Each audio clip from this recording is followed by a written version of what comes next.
Dear esteemed representatives of the European Leadership Network, dear ladies and gentlemen, are we ready for the new world order?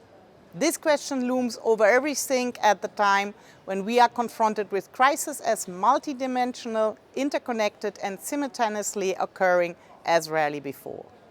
The ELNET International Policy Conference took up and discussed many aspects of this question over the last 3 days, always with a special focus on the Middle East and the close partner Israel. The effects of the Russian war in Ukraine, the relationship with China, the perspectives of the Abraham Accords and the regional normalization, but also global issues such as climate change, crisis in food security and future technologies. Today, the final plenary will discuss a fundamental question. Are we ready for the new world order? The answer to this depends on what the new world order will look like. There are some important questions to ask.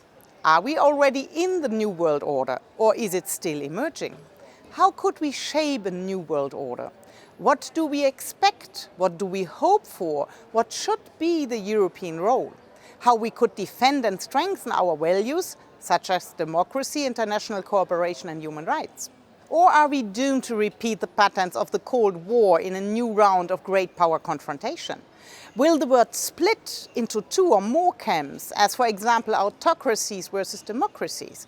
Will we be able to cooperate despite all differences and conflicts in order to address global problems as an international community? How could we strengthen our cooperation and relationship with like-minded partners, but also with those swing countries that are having economic and or security links with or dependency on China or Russia?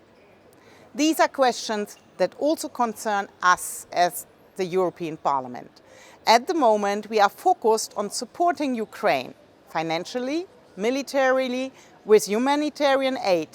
And by creating the candidate status to Ukraine, we have sent a very strong message to Ukraine and to Russia.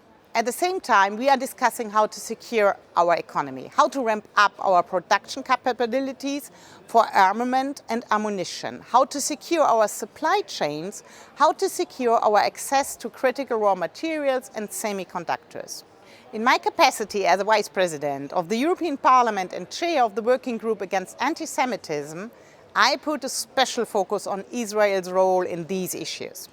Israel is the key partner for the European Union in a volatile but important region, not only because of its vibrant economy and leading role in emerging and disruptive technologies, but also because of our common values. Additional, with the Abraham Accords, the region is growing closer together in the fields of economy, security, research and people-to-people contact. I'm convinced that the European Union can play a greater role here by joint policy dialogue and by promoting joint projects, be it on energy, security, food security or education. Therefore, I'm especially thankful to ELNET for having organized this international policy conference. I regret that I'm not able to be with you today and participate in person in this final plenary. I'm sure it will bring about interesting insights and inspiring discussions. Thank you very much, and with best regards from Strasbourg.